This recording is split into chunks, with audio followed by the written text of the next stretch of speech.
नमस्कार दोस्तों, स्वागत है आपका हमारे चैनल स्टडी विथ पीके में। जी हाँ दोस्तों, आज हम देखेंगे आपकी आगामी एग्जाम से रिलेटेड मोस्ट टाइम पे क्वेश्चंस का मॉडल पेपर, जिसमें दोस्तों आपको साइंस और जीके के ऐसे महत्वपूर्ण प्रश्न देखने को मिलेंगे दोस्तों, जो कि लगातार एग्जाम में रिपीट होते हैं।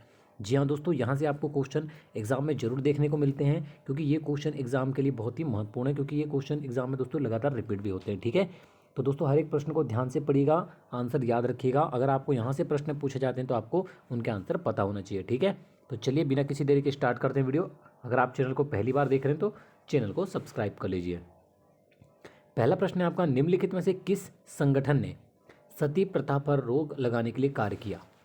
ठीक है, आपको बताना दोस्तों कि निम्नलिखित में से किस संगठन ने सती प्रथा पर रोक लगाने के लिए कार्य किया। ठीक है ना, चार ऑप्शन दिए गए हैं, आपको इन्हीं में से आंसर बताना है। तो दोस्तों याद रखिएगा, सती प्रथा पर रोक लगाने के लिए राजा राममोहन राय ने, ठीक है, राजा राममोहन राय ने 20 अगस्त, डेट याद रखिएगा दोस्तों, 20 अगस्त 1828 को ब्रह्म समाज की स्थापना की थी। ठीक है, याद रखिएगा, सती प्रथा पर रोक लगाने के लिए राजा राममोहन राय ने 20 अगस्त 1828 में ब्रह्म समाज की स्थापना की थी। तो ऑप्शन नंबर ए आपका आंसर हो जाएगा, ब्रह्म समाज। ठीक है, याद रहेगा आपको। चलिए आगे बढ़ते हैं। कौन सा वर्म सबसे लंबा होता है? दोस्तों साइंस के अंतर्गत ये क्वेश्चन आपको काफ़ी टाइम देखने को मिलेगा एग्जाम में। ठीक है, तो याद रखिएगा, कौन सा वर्म सबसे लंबा होता है? वो होता है दोस्तों tapeworm. Option number B आपका आंसर हो जाएगा। टेप वर्म जो है दोस्तों वो सबसे लंबा वर्म होता है। ठीक है, याद रखिएगा। गुप्त काल का संस्थापक था? दोस्तों ये क्वेश्चन काफ़ी बार एग्जाम में रिपीट होता है। ठीक है, आपको बताना है गुप्त काल का संस्थापक कौन था। ठीक है, काफ़ी इजी और इम्पोर्टेंट क्वेश्चन दोस्तों। इजी क्वेश्चन इसलिए हो जाता है क्योंकि सभी को इसका आंसर पता होगा, और इम्पोर्टेंट इसलिए हो जाता है दोस्तों कि लगातार एग्जाम में पूछा जाता है। तो ऑप्शन नंबर सी याद रखिएगा, श्रीगुप्त गुप्त काल का संस्थापक था। ठीक है, याद रखिएगा। विश्व के किस देश को sugar ball of the world कहा जाता है? मोस्ट आईएमपी क्वेश्चन दोस्तों। ठीक है, आपको बताना है कि विश्व के किस शहर को sugar ball of the world कहा जाता है। मोस्ट आईएमपी क्वेश्चन है दोस्तों, एग्जाम के लिए याद रखिएगा। क्यूबा को, ऑप्शन नंबर ए आपका आंसर हो जाएगा। क्यूबा को दोस्तों sugar ball of the world कहा जाता है। ठीक है, याद रहेगा आपको। एग्जाम में जाने से पहले दोस्तों इस सभी क्वेश्चंस के आंसर आपको पढ़ के जाना है। ठीक है, याद रखिएगा। कांग्रेस का त्याग करने के पश्चात 1939 में सुभाष चंद्र बोस ने उनकी अपनी पार्टी की स्थापना की, जिसका नाम था? दोस्तों ये क्वेश्चन लगातार एग्जाम में रिपीट होता है। ठीक है, मोस्ट आईएमपी क्वेश्चन दोस्तों। याद रखिएगा कि कांग्रेस का त्याग करने के पश्चात 1939 में सुभाष चंद्र बोस ने जो अपनी पार्टी की स्थापना की थी दोस्तों, उसका नाम था फॉरवर्ड ब्लॉक। क्या नाम था दोस्तों? Forward block. और कब की थी? 1939 में। ठीक है, याद रखना है आपको। ऑप्शन नंबर सी आपका आंसर जाएगा, फॉरवर्ड ब्लॉक। बहुत अच्छा क्वेश्चन एग्जाम के लिए। उपअपचयन ऑक्सीडेशन की एक प्रक्रिया है जिसमें परमाणु या आयन इलेक्ट्रॉन लेता है, देता है, कोई परिवर्तन नहीं होता, इनमें से कोई नहीं। ठीक है, तो दोस्तों याद रखिएगा, उपअपचयन या ऑक्सीडेशन एक ऐसी प्रक्रिया है जिसमें परमाणु या जो आयन होता है दोस्तों वो इलेक्ट्रॉन देता है। ठीक है, याद रखिएगा, इलेक्ट्रॉन देता है। ऑप्शन नंबर बी आपका आंसर हो जाएगा। ठीक है, तंजावुर के बृहदेश्वर मंदिर को किसने बनवाया था? ठीक है, आपको बताना दोस्तों कि तंजावुर के बृहदेश्वर मंदिर को किसने बनवाया था। मोस्ट आईएमपी क्वेश्चन दोस्तों, अगर एग्जाम में पूछा जाता है आपको तो याद रखिएगा, ये बनाया गया था चोल शासकों के द्वारा। ठीक है दोस्तों, किसके द्वारा बनवाया गया था? चोल शासकों के द्वारा तंजावुर का बृहदेश्वर मंदिर का निर्माण करवाया गया था या बनवाया गया था। ठीक है, तो ऑप्शन नंबर ए आपका आंसर हो जाएगा। ठीक है, चलिए आगे बढ़ते हैं, देखते हैं नेक्स्ट क्वेश्चन क्या है। पारिस्थितिक तंत्र का 10% नियम दिया था। ठीक है, आपको बताना दोस्तों कि पारिस्थितिक तंत्र इकोसिस्टम का जो 10% नियम है वो किसके द्वारा दिया गया था। काफ़ी इंपॉर्टेंट क्वेश्चन है दोस्तों ये भी, तो याद रखिएगा, किंडेमैन। ठीक है, किंडेमैन के द्वारा दिया गया था दोस्तों पारिस्थितिक तंत्र इकोसिस्टम का 10% नियम। मोस्ट आईएमपी क्वेश्चन है एग्जाम के लिए, याद रख के जाइएगा। ठीक है ना, अगर एग्जाम में पूछा जाता है दोस्तों तो आपको बनना चाहिए। लोथल किस युग का ऐतिहासिक स्थल है? ठीक है, आपको बताना है कि जो लोथल है दोस्तों वो किस युग का एक ऐतिहासिक स्थल है। मोस्ट आईएमपी क्वेश्चन एग्जाम के लिए, ठीक है, अगर एग्जाम में पूछा जाए तो याद रखिएगा सिंधु घाटी युग। ठीक है, सिंधु घाटी युग का एक ऐतिहासिक स्थल है लोथल। ऑप्शन नंबर सी आपका आंसर हो जाएगा सिंधु घाटी युग। ठीक है ना। अमोनियम सल्फेट उर्वरक फर्टिलाइजर का बार बार प्रयोग एक ही भूमि में करने से, ठीक है, आपको बताना दोस्तों कि जो अमोनियम सल्फेट रहता है जो कि एक उर्वरक है, इसका बार बार एक ही भूमि में प्रयोग करने से क्या होता है। आपको 4 ऑप्शन दिए गए हैं, आपको बताना है दोस्तों। याद रखिएगा कि जो भूमि है दोस्तों वो अम्लीय हो जाती है। ठीक है, अमोनियम सल्फेट का बार बार यूज़ करने से क्या होता है दोस्तों, अगर एक ही भूमि में इसका बार बार प्रयोग किया जाता है तो वो अम्लीय हो जाती है। ठीक है, ऑप्शन नंबर बी आपका आंसर हो जाएगा, याद रखिएगा। डिस्कवरी ऑफ इंडिया, भारत की खोज किसके द्वारा लिखी गई है दोस्तों, हर एग्जाम में पूछा जाता है ये क्वेश्चन, सभी को इसका आंसर पता है। पंडित जवाहरलाल नेहरू के द्वारा लिखी गई है डिस्कवरी ऑफ इंडिया या भारत की खोज। ठीक है, याद रहेगा आपको। चलिए आगे बढ़ेंगे। कौन सी नहर भूमध्य सागर और लाल सागर को जोड़ती है दोस्तों, ऐसे क्वेश्चन एग्जाम में आपको पूछे जाते हैं और दोस्तों ऐसे क्वेश्चन को आप सही करते हैं तो आप सिलेक्शन के और भी करीब चले जाते हैं। ठीक है, तो याद रखिएगा कि स्वेज नहर भूमध्य सागर और लाल सागर को जोड़ती है। ऑप्शन नंबर बी आपका आंसर हो जाएगा। ठीक है, याद रहेगा आपको। चलिए आगे बढ़ते हैं। सूर्य सेल या सोलर सेल जो होता है दोस्तों वो परिवर्तित करता है। ठीक है, आपको बताना है कि जो ठीक है ना, सोलर सेल जो होते हैं दोस्तों वो परिवर्तित करते हैं। 4 ऑप्शन दिए गए हैं आपको। ठीक है, तो दोस्तों जो सोलर सेल होते हैं वो प्रकाश ऊर्जा को विद्युत ऊर्जा में परिवर्तित करते हैं। ठीक है, याद रखिएगा, प्रकाश ऊर्जा को विद्युत ऊर्जा में परिवर्तित करते हैं सूर्य सेल या सोलर सेल। फतेहपुर सिकरी किस राज्य में स्थित है, आपको बताना दोस्तों कि फतेहपुर सिकरी जो है वो किस राज्य में स्थित है। ठीक है, तो याद रखिएगा दोस्तों उत्तर प्रदेश राज्य में स्थित है। ऑप्शन नंबर ए आपका आंसर हो जाएगा, उत्तर प्रदेश राज्य में स्थित है फतेहपुर सिकरी। शब्द सत्यमेव जयते किस ग्रंथ से लिया गया है वह, ठीक है, आपको बताना दोस्तों कि ये सत्यमेव जयते जिस ग्रंथ से लिया गया है वो ग्रंथ कौन सा है। अगर आपको एग्जाम में पूछा जाता है दोस्तों ये क्वेश्चन, और एग्जाम में पहले भी बहुत बार पूछा जा चुका, तो याद रखिएगा मुंडकोपनिषद से या मुंडक उपनिषद से लिया गया है। ठीक है, याद रखिएगा, ऑप्शन नंबर सी आपका आंसर हो जाएगा। मोस्ट टाइम पे क्वेश्चन दोस्तों लगातार एग्जाम में रिपीट होते रहता है ये क्वेश्चन। ठीक है ना। निम्नलिखित में से किसे रिक्टर स्केल में मापा जाता है, ये भी क्वेश्चन दोस्तों एग्जाम के लिए बहुत इंपॉर्टेंट है। सभी को इसका आंसर पता है दोस्तों कि भूकंप की तीव्रता को रिक्टर स्केल में मापा जाता है। ठीक है, ऑप्शन नंबर बी आपका आंसर हो जाएगा भूकंप की तीव्रता। ठीक है, रिक्टर स्केल याद रखिएगा। एनी बेसेंट मूलतः नागरिक थी।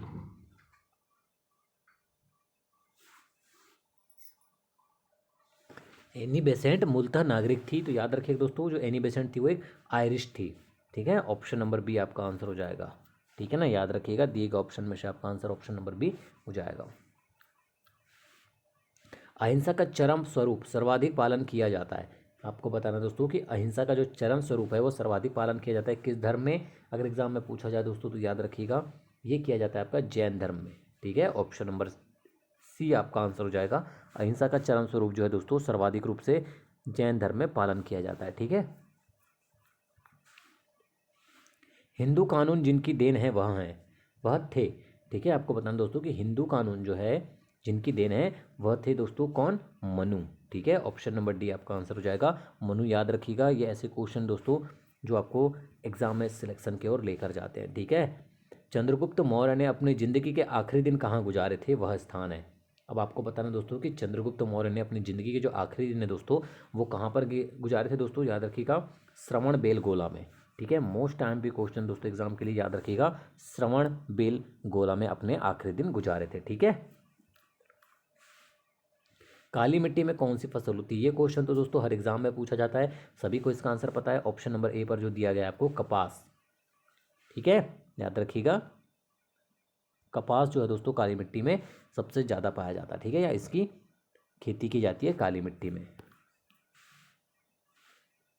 निम्नलिखित में से कौन टिंडल प्रभाव दिखाता है। ठीक है, आपको बताना दोस्तों कि दिए गए ऑप्शन में से जो ऑप्शन कौन सा है जो टिंडल प्रभाव को प्रदर्शित करता है या दिखाता है। ठीक है, तो दोस्तों याद रखिएगा जो कोलाइड के कण होते हैं, ठीक है, जो कोलाइडल कण होते हैं दोस्तों ये टिंडल प्रभाव को प्रदर्शित करते हैं या दिखाते हैं। तो ऑप्शन नंबर सी आपका आंसर हो जाएगा। ठीक है, नाभिकीय विखंडन से कौन सी किरणें नहीं निकलती? अब आपको बताना दोस्तों कि नाभिकीय विखंडन के दौरान कौन सी किरण है जो नहीं निकलती है, दी गए ऑप्शन में। ठीक है, तो देखिए दोस्तों, अल्फा, गामा और बीटा, ये तीनों ही किरणें नाभिकीय विखंडन के दौरान निकलती है। ठीक है, याद रखिएगा। सिर्फ जो दिए गए ऑप्शन में से जो आपकी इंफ्रारेड किरणें हैं ये नहीं निकलती है। ठीक है, इसलिए आंसर क्या हो जाएगा? Option number C. ठीक है, इंफ्रारेड किरणें। मुगल के ज़माने में न्यायालयों में जिस भाषा का प्रयोग किया जाता वह थी। अब आपको बताना दोस्तों कि मुगल के ज़माने में या मुगल काल में जो न्यायालय में जिस भाषा का प्रयोग किया जाता था दोस्तों, वो पर्शियन भाषा का प्रयोग किया जाता था। ठीक है ना, कौन सी भाषा? पर्शियन भाषा का प्रयोग किया जाता था न्यायालयों में। ठीक है, आपको पढ़ते ही समझ में आ रहा होगा कितना इंपॉर्टेंट क्वेश्चन है। 1605 में डचों ने सबसे पहले भारत में जहां अपना अधिकार जमाया वह स्थान है। ठीक है, काफ़ी बार ये भी क्वेश्चन एग्जाम में पूछा जाता है दोस्तों। 1605 में, ठीक है, डचों ने सबसे पहले भारत के मुसलीपुट्टनम, ठीक है, याद रखिएगा, मुसलीपुट्टनम में अपना अधिकार जमाया था।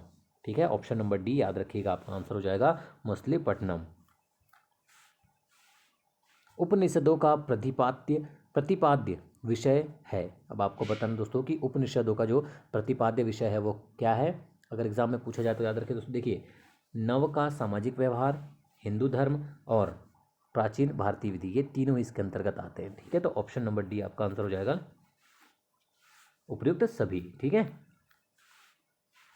उत्तरी गोलार्ध में वर्ष का सबसे लंबा दिन कब होता है? दोस्तों मोस्ट टाइम पे क्वेश्चन है, काफ़ी बार ये क्वेश्चन रिपीट होता है, याद रखिएगा। उत्तरी गोलार्ध का अगर सबसे लंबा दिन पूछा जाएगा तो याद रखिएगा 21 जून। ठीक है, ऑप्शन नंबर ए आपका आंसर हो जाएगा, 21 जून को उत्तरी गोलार्ध का सबसे लंबा दिन होता है। निम्नलिखित में से किसका मिलान सही नहीं है? अब आपको बताना दोस्तों कि किसका मिलान जो है वो सही नहीं है। ताजमहल आगरा, गोलघर पटना, बुलंद दरवाज़ा फतेहपुर सिकरी, कुतुब मीनार लखनऊ। ठीक है, तो देखिए दोस्तों, निम्नलिखित में से जो आपका सही नहीं है वो है आपका दोस्तों कुतुब मीनार। देखिए, ताजमहल आगरा में स्थित है, गोलघर पटना में स्थित है, बुलंद दरवाज़ा फतेहपुर सिकरी में है। जो कुतुब मीनार जो है वो दोस्तों सभी को पता है कहाँ स्थित है, दिल्ली में है। ठीक है, और यहाँ दिया गया है लखनऊ, इसलिए ऑप्शन नंबर डी आपका आंसर हो जाएगा, क्योंकि आपको पूछा गया है कौन सा मिलान सही नहीं है। ठीक है, कोलार स्वर्ण की खाने कहाँ स्थित है? बहुत अच्छा क्वेश्चन दोस्तों, आपको बताना है कि कोलार स्वर्ण की जो खाने हैं, ठीक है, वो कहाँ पर स्थित है। तो याद रखिएगा दोस्तों, ये स्थित है आपकी कर्नाटक में। ठीक है, ऑप्शन नंबर ए आपका आंसर हो जाएगा कर्नाटक। ठीक है, याद रहेगा। सबसे लंबी नदी, अब आपको दिए गए नदी में से बताना दोस्तों कि सबसे लंबी नदी कौन सी है। तो याद रखिएगा दोस्तों, नील नदी। ठीक है, नील नदी जो है वो सबसे लंबी नदी है। ऑप्शन नंबर बी आपका आंसर हो जाएगा। देखिए दोस्तों, ये क्वेश्चन दिखते ईजी हैं बट इंपॉर्टेंट होते हैं, क्योंकि एग्जाम में लगातार रिपीट होते हैं। ठीक है ना, कोयला बड़े पैमाने पर पाया जाता है। अब आपको बताना दोस्तों कि जो कोयला है वो बड़े पैमाने में कहाँ पाया जाता है। तो याद रखिएगा दोस्तों, झारखंड में। ठीक है ना, ऑप्शन नंबर बी, कोयला जो है दोस्तों बड़े पैमाने पर झारखंड में पाया जाता है। ठीक है, महासागरों के ज्वारों का मुख्य कारण क्या है? अब आपको बताऊं दोस्तों कि महासागरों के ज्वारों का मुख्य कारण क्या है। बहुत अच्छा क्वेश्चन दोस्तों, अगर एग्जाम में पूछा जाए तो याद रखिएगा, सूर्य और चंद्रमा की आकर्षण शक्तियों के कारण ही महासागरों में ज्वार उठते हैं। ठीक है, याद रखिएगा, ऑप्शन नंबर ए आपका आंसर हो जाएगा। ठीक है, क्या कारण है? सूर्य और चंद्रमा की आकर्षण शक्तियों के कारण। ऋतुओं में परिवर्तन किससे होता है? अब आपको बताना दोस्तों कि ऋतुओं में परिवर्तन किससे होता है। तो अगर एग्जाम में पूछा जाए दोस्तों तो याद रखिएगा, वार्षिक गति। ठीक है, जिसे परिक्रमण गति भी कहा जाता है। ऑप्शन नंबर सी आपका आंसर हो जाएगा। ठीक है, याद रखिएगा। और दिन रात किसकी वजह से होते हैं दोस्तों? तो ये होते हैं आपके घूर्णन गति के कारण। ठीक है, ये भी याद रखिएगा। भूकंप की 3 तरंगों में सर्वाधिक विध्वंसकारी कौन है? ठीक है, आपको बताना है कि भूकंप की जो 3 तरंगें होती हैं दोस्तों, उनमें सबसे विध्वंसकारी कौन सी होती है। जो दिए गए ऑप्शन है इसमें से बताना है। याद रखिएगा दोस्तों, एल तरंग होती है, ये सबसे विध्वंसकारी होती है। एग्जाम में काफ़ी बार ये क्वेश्चन पूछा गया है। ठीक है, तो याद रखना है आपको भी।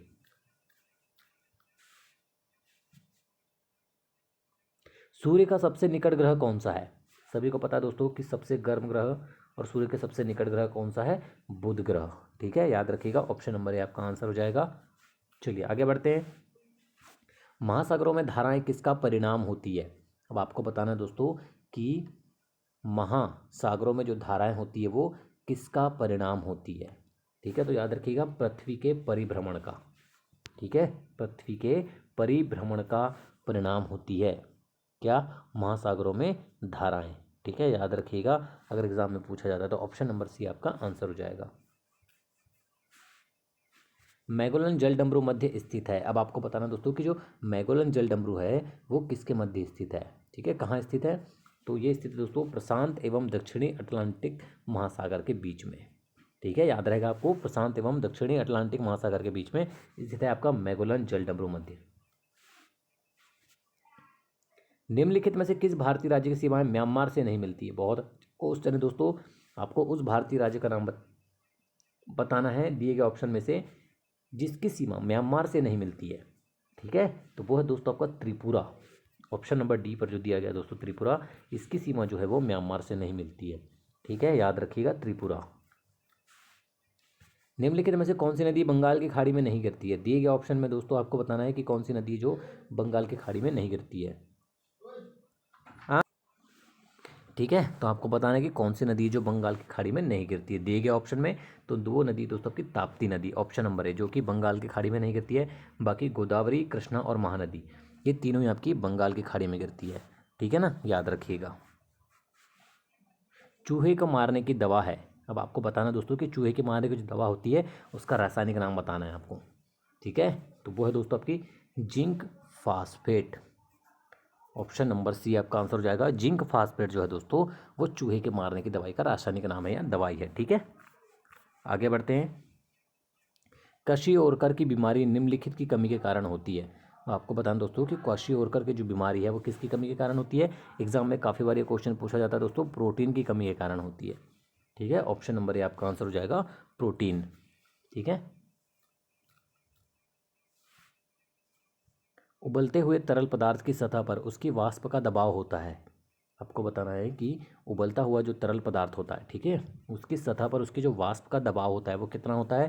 तो याद रखिए दोस्तों 760 मिलीमीटर पारे के बराबर।